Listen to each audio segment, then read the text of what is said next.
Hello, my name is Jodi Low, and this is the Leadership Lowdown, powered by the BBB and You and Improved. The Leadership Lowdown cuts through the clutter and gets to the heart of what makes businesses tick. We want to share the stories that matter to you, all of the successes and triumphs and all of the pitfalls, and everything that happens in between. So with that, let's get on to today's show.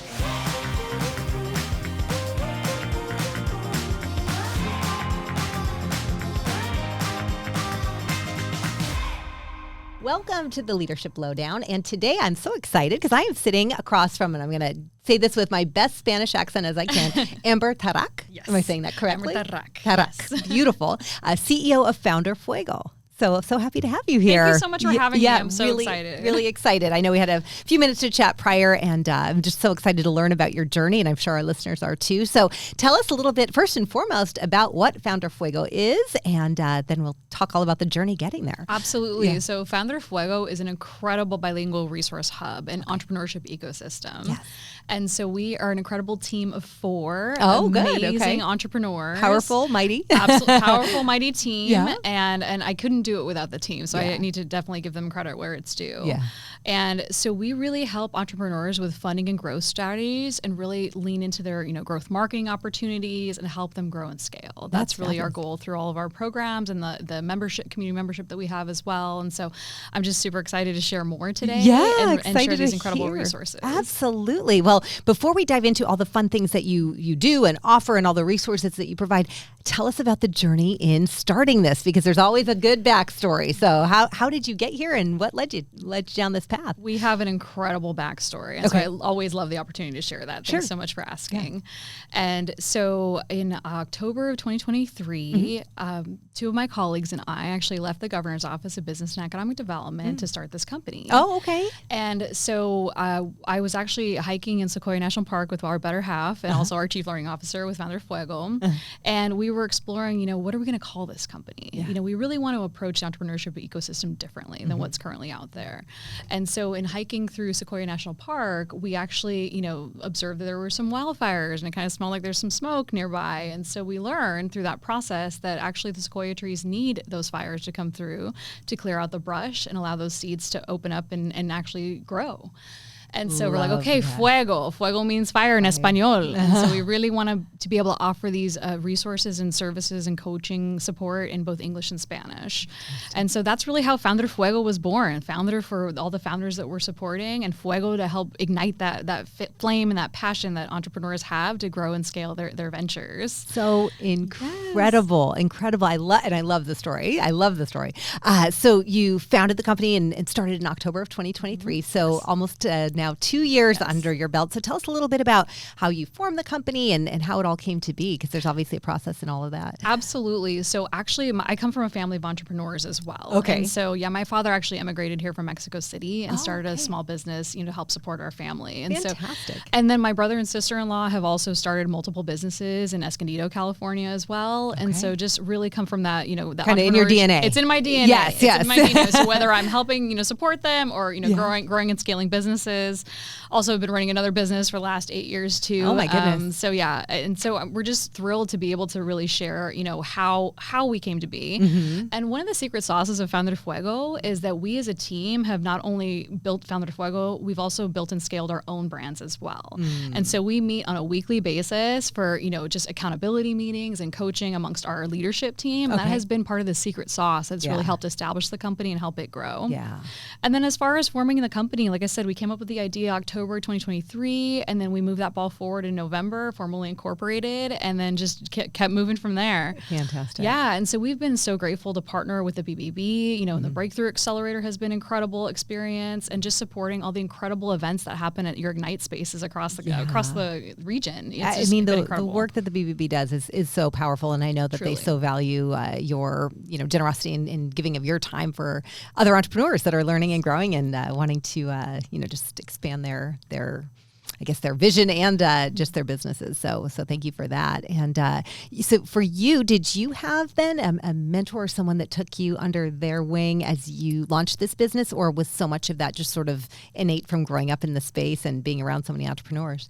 Great question. So it's a little bit of both. I also have worked in local and state government and economic development, really connecting business owners with resources, whether they're for-profit businesses, nonprofits, and startups in the tech space. And so having worked, like I said, at the local and state level, both in California and Florida, it was an incredible opportunity to learn who are the capital and funding partners out there and build that incredible network with all of those people, and then also build that across the country.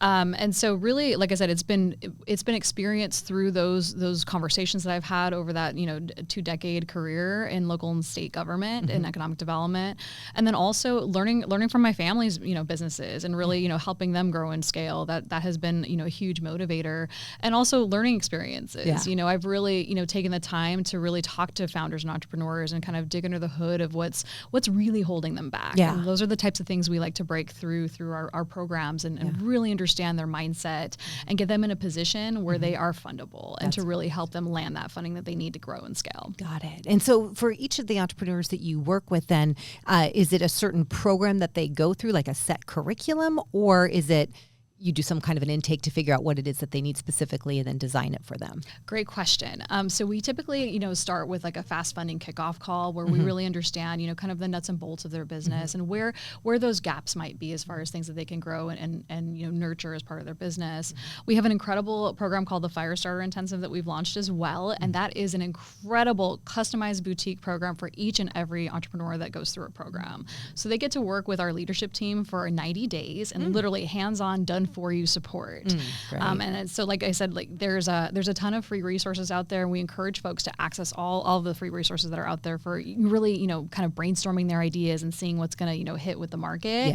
And when they're ready to continue to pour fuel on that fire and grow and scale, that's where they come to us to really, again, do that done for you strategy on the funding and growth side, on the growth marketing side, on leadership and transformational leadership development, and then also on the team dynamic space. So we have experts in each of these disciplines that we're helping to really, again, pour fuel on the fire for their businesses. That's fabulous. That's fabulous. And so as you've launched this business, and now it's been a good couple of years, what are some of the things that you've learned for your business? Obviously, you're helping others, but what are some of the things, whether it's been, I don't know, trials, tribulations, mistakes, what are some of the things that you've learned on your journey?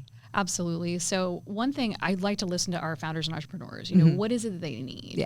And one thing I found that there was a real gap in the ecosystem for bilingual entrepreneurs. And so we'd find either things were offered in one language or another, but one thing that really triggered for us is when we've helped support other nonprofits will often come to us and say, hey, can you deliver workshops or curriculum? So we're always available for that, if anyone who's interested. But we found in some of these cohorts that folks would like to actually wander between the Zoom rooms, between English and Spanish, depending on what the topic was and depending on how they learned Spanish. And so it that really was a light bulb moment for us. We're like, there's really nothing that's co-creating these things together. And so we wanted to create something very inclusive. And that's really where our community was born. We have tremendous resources to share, and even weekly coaching and office hours we offer through the community, and just creating that same accountability opportunity that we created for our team, we create within the community. And like I said, what we find is just so interesting, again, depending on how you've learned Spanish, you may prefer certain topics in English or, to engage in English versus Spanish, and other topics in Spanish, depending on, like I said, how you learn the language. And so it's a tremendous opportunity for people to come in there and just really, it's an on-demand situation too, where they can access whichever resources in English and Spanish they prefer. And like I said, the weekly coaching and office hours has been tremendous for people to continue to move the ball forward in their businesses. That's fantastic. And so you have physical offices that folks can come to, or we don't. We're all remote. Oh, everything's remote. Yeah, okay. We're virtual, and then we also do a ton of community events. So you'll see us and our team all throughout the community. We partner with different organizations as well to host community events. That's great. So we're constantly, attending other community events and really helping to support and amplify what they're doing. Yeah. I will tell you, when we launched the company, we launched with our flagship product, the Founder Fuego newsletter, and so we've been issuing a weekly entrepreneurship newsletter with funding and resources. For almost 2 years now. I was super proud of that, and really amplifying founder stories and getting the word out there on what's going on in the community and in any respective community across the country. And so that was our flagship product. And then we evolved into a Founder Fuego podcast as well. And so we sit down with incredible founders and really kind of, peel back the layers of the onion of their journeys to be able to amplify what they're doing in the community and build awareness around what's happening. I think sometimes too, folks are, maybe struggling with, where do I go to get the information on what's going on? Where are my resources at my fingertips that I might not even know I have? And that's exactly what we're talking about when we say a hub. That's really what we've designed as a company, to be that hub where people know they can come to us for support. If also on the marketing and amplification side, folks are looking for, collaborative partnerships, for example, we're always open to having those conversations as well to help boost what they're doing in the community. Fantastic. Have you had some, I'm sure there's many, but any huge success stories that you've been like, oh my gosh, I got to see it start from here and go to there? Absolutely. I'd love to share one about Penny Mouse. She's based in San Diego, and she's the founder and CEO of Property Works LLC, which is a real estate advising and consulting business. And when she just started, I met her, she was on a panel, and so we just connected on LinkedIn, and a couple months later, she actually started her woman-owned business. Oh, nice. Yeah, and so I noticed, of course, I saw that on LinkedIn, and of course wanted to support. Sure. And so got together with her, and we worked with her to help connect her with a contracting opportunity with local government in a different area of California that she may not have otherwise seen. And she's like, I would have never seen this RFP opportunity on my radar. And so we actually connected her with that, and she was able to land the tremendous local government contract, like right out the gate. That is so exciting. So we were thrilled to see like her business grow and scale, again, using that contract as additional, proof of concept of her incredible skills that she's already had and, working in local government and translating that into this entrepreneurship journey for her. That's so great. That's one incredible win I just wanted to highlight. Yeah, no, I love that. Yeah. I love that. That's perfect. And so you work with folks, whether it's for-profit, nonprofit, all different sectors? Or? We do. That's a really good question. We are industry agnostic. Okay. And so we have folks from all different kinds of industries come and work with us. And so we have 3 different buckets we look at. We have the for-profit businesses, we have nonprofits, and we have startups. And so whether they're in the tech space or growing, in looking for venture capital, for example, we have tremendous, funders and investors across all of those areas. And so that we really tap into that network. Whenever folks are working with us, we're going to connect you with folks we know in our network that can really help grow and scale, depending on what type of capital they need. Yeah, that's fantastic. And you mentioned a lot of involvement in the community. So what are some of those things that you personally and or, the business are actively involved in and expand in? Absolutely. So we actually launched our signature In the Hot Seat series. Okay. We wanted to do webinars differently. Okay. And so really we find, how do we make how do we help our audience have direct access to funders and funding experts? And so we've been featuring a different funding expert every month. It's the last Wednesday of every month at 11 a.m. Pacific Standard Time. Yeah. I would encourage anybody, the Zoom link is online, so feel free and register for an RSVP for that. And so we do that, like I said, the last Wednesday of every month. And we feature different funders. And so we really, hone in on a certain funding topic. And so the audience member, we get such incredible engagement. We kind of threw the slide decks out the window for this. Yeah, you're like, never mind. Yeah, never mind on the slide decks. We wanted to be really engaging. And so in order to do that, we bring in funders that are bilingual. So we have a Spanglish flair to ours with Founder Fuego. And so we are able to have the audience really ask their questions of funders directly and help build those relationships. Love that. And really see that funders are people too.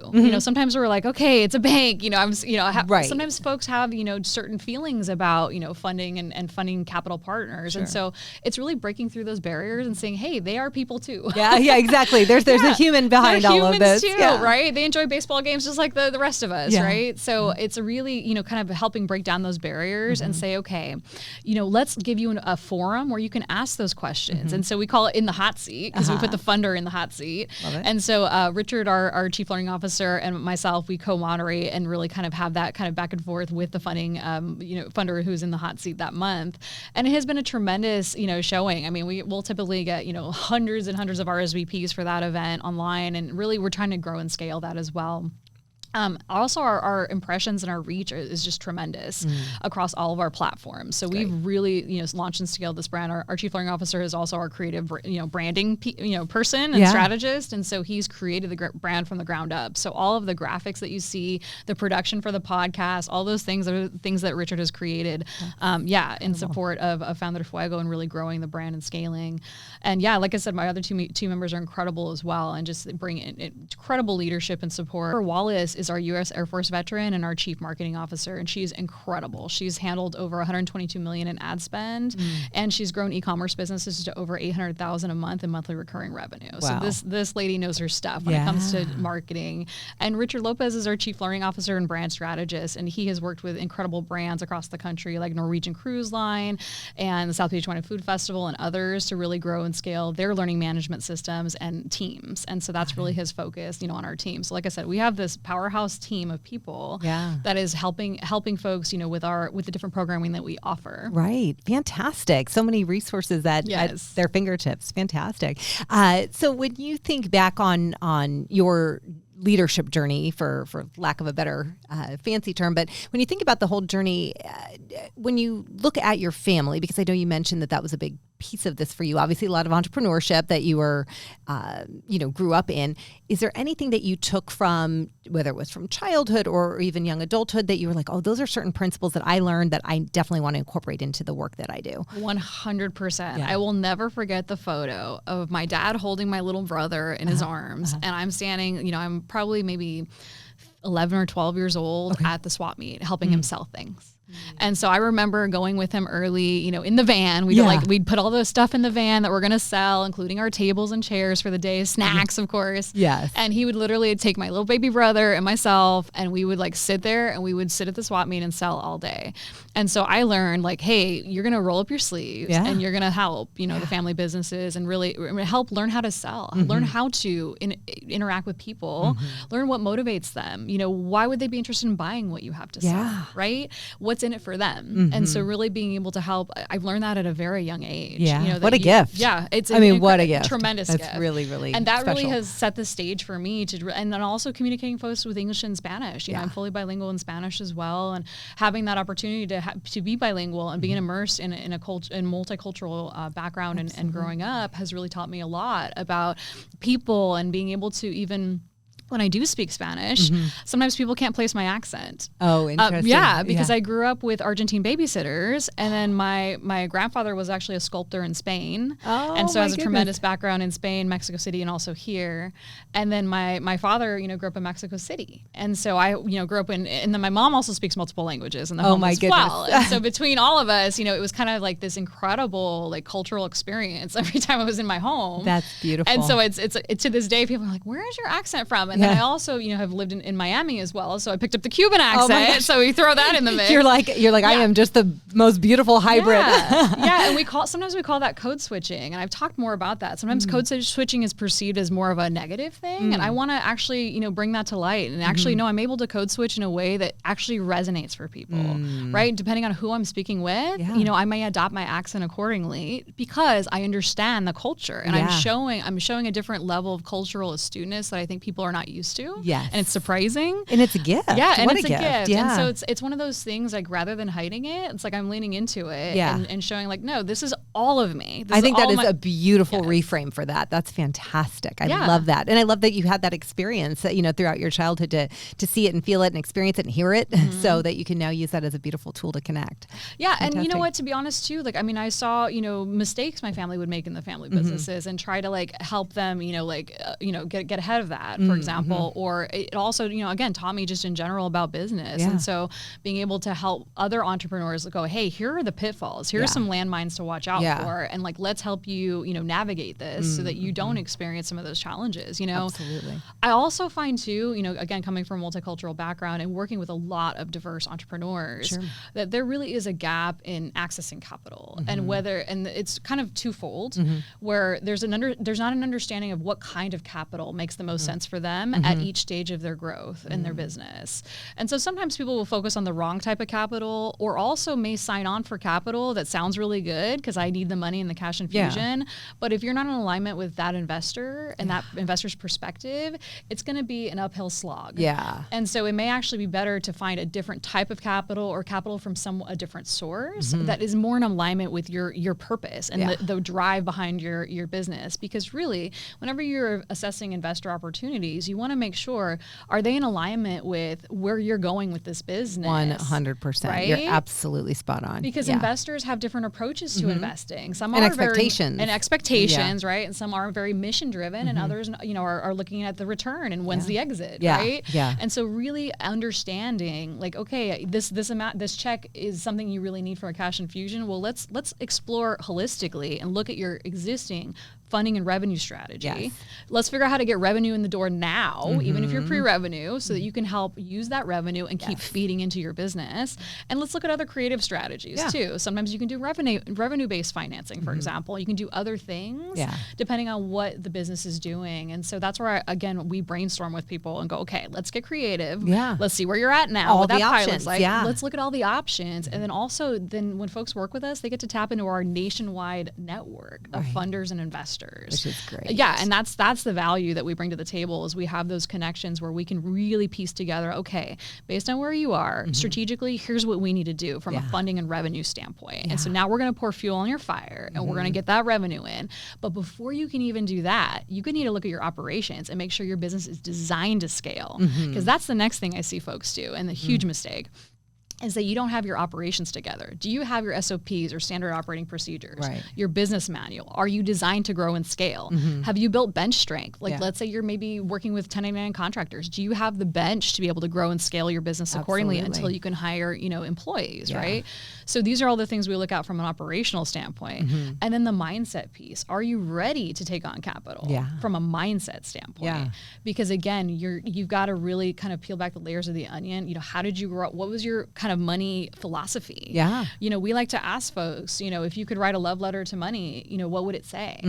Right? Because it gets people thinking of like, well, what do I want that story to look like? Absolutely. Yeah. Well, we all have that money blueprint, right? That we have from our childhood and all of our past experiences. So that's pivotal. I love that. I love saying it that way, the money blueprint, because it truly is. You have those experiences growing up. And so depending also what you observe with your parents or your other family members, you're going to have that money blueprint. I love that. I'm going to have to use that. Yeah, it's yours. It's yours. I love it. I love it. But I think that is really, we're very intentional about understanding where does your money blueprint come from so that we can peel back the layers of that onion and get you in a position from a mindset standpoint to price yourself, at what you should be pricing yourself at. That's another thing. We talk with founders of like, hey, you're way undercharging for these services. Which is oftentimes the case. They'll undercharge. Yeah. And oftentimes that is stemming from what their money blueprint says and what they believe is possible. Yes. And so it's about really shifting from that scarcity mindset to that growth mindset. That's really pivotal. Well, and the work you do is so important for so many entrepreneurs. So I love hearing the story, and I know our listeners do too. So I want to pivot. I have a handful of questions that I want to ask that are part of each show that stem originally from a French talk show that I think are just fun and allow people to engage a little bit more and get to know you as opposed to just the business. So we'll start off with, what is your favorite word? Ooh, my favorite word. Yes. Community. Yeah. Love that. Clearly what you do and build. Very driven. Yes, of course. I can tell. I'm sure everyone can. And Founder Fuego community means so much to us. It's everything. For sure. Yeah. That's beautiful. What's your least favorite word? Least favorite word. Least favorite word. See, I love words. I'm such a writer. Yeah, such a language. I'm such a language lover. Lover. Least favorite word.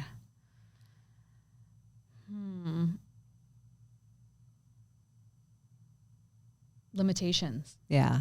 I try not to see limitations or like figure out like the ways to get through those. Yeah. Well, it really is the antithesis of everything you do. I think that would be my least favorite I think word. that makes I don't believe in sense. them. Yeah. You're like, what are those? I have no connection with that word. Exactly. What for you turns you on, whether it's creatively, emotionally, spiritually, what just brings you to life? What brings me to life is working with entrepreneurs and seeing those light bulb moments. Yeah. Having that opportunity where I literally see the light bulb go on and go, oh, that's the idea I hadn't thought of yet. Or like, oh, that's the person I need to meet that can really advance that idea forward. So I see that so often. I love seeing that. And so that really gets me motivated to continue to do the work that we do because those light bulb moments are the keys to growth. Yeah. That's beautiful. What turns you off? I think when when I can see in someone like what they're capable of and they're feeling like, no, I'm going to put these limitations on myself. Yeah. Right. And so it's like these self-limiting beliefs. And so I think that's what motivates me even more to like, okay, let's work with you on your mindset. Yeah. You know, really that transformational leadership piece of this is so important because if your mindset isn't in the right place, you're not going to be able to grow and scale. Absolutely. And so I think really like helping people move through that. Yeah. And we all get there, Oh, right? I've been there absolutely. myself. Yep. I'm sure you have too, right? So it's really helping people get through that feeling of like, well, I can't do it, or any self-limiting beliefs, and really helping them break through that. That really, you know, it motivates me so much. Yeah, we are cut from the same cloth, my dear. Absolutely. That is everything, for sure. For me too. What sound or noise do you love?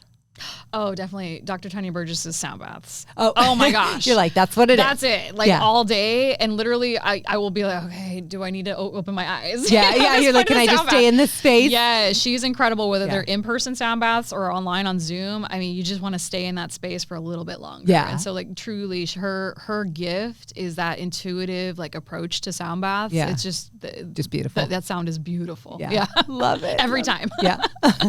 Is there a sound or noise that you just cannot stand?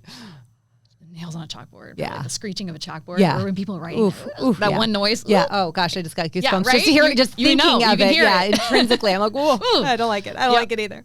What profession other than your own would you love to attempt? Like as a little kid profession? I guess if what you do didn't exist, or I don't know, skill set aside, like anything, if you're like, ooh, that sounds like that would have been interesting. I always wanted to be a veterinarian as a kid. I have this incredible love for animals and just like, you know, from horses to dogs, cats, everything. And so like, I think one of my, you know, kid dreams is like being a vet and helping animals. Yeah. Like I just, I love animals. Yeah. I get it. I think a lot of us as kids had that vet dream for sure. Is there a profession that you're like, absolutely no, could never see myself doing that? Probably a surgeon. Yeah. That's a lot of pressure. That's a lot of pressure and a lot of pressure, blood and emotion and a whole lot going on at once. Probably that's not the gig for me. Yeah. That's good. We all have our niche, right? So, and finally, to wrap us up, if heaven exists, what would you love to hear God say when you arrive at the pearly gates? Oh, welcome. Welcome. Pure and simple. Pure and simple. I love it. Yeah, you're home now. Yeah. It's a good thing. Not anytime soon. No, I hope not. Way down the road. I hope not. Not talking about it. I got a lot more to get done. Like, I've got work to do. That's it. We got work to do. Well, this conversation has been amazing, and I would love to end with just a leadership tip or words of wisdom. It's a leadership lowdown. So love to give our listeners and viewers just something that you've learned along the journey that you think would be helpful for them. Absolutely. So I would encourage any listeners, if you have that gut instinct that you're meant for greatness and you're meant to start a business, do it. Yeah. Take whatever step you need to take today to start making that dream happen. Love it. Because the longer you wait, again, you're going to feel like, okay, that dream is getting farther and farther away from me. So I would encourage you to lean in. If you have that, even like a little gut feeling like, hey, I have this idea, I want to explore whether this is going to be a good fit for the market. Do it. And Founder Fuego is here to help, and our team is here to help support it. Yeah. I would just encourage you to do that now. Yeah. Do that when you have that instinct. And again, we can help you with the whole go-to-market strategy and really, you know, building it so that it can be scalable and grow quickly. Fantastic. Yeah. A lot of people don't take the jump or take the leap. So I love that encouraging. Well, thank you so much for being here with us today. Really appreciate it, Amber. And with that, this has been the Leadership Lowdown. My name is Jodi Low. Thank you for joining us. And remember, leaders are learners. So stay curious and keep leading with love. And remember, you can catch us every Thursday morning with our new shows. And the best way to keep up with new episodes is to subscribe on YouTube, Apple, Spotify, or wherever else you catch your podcasts.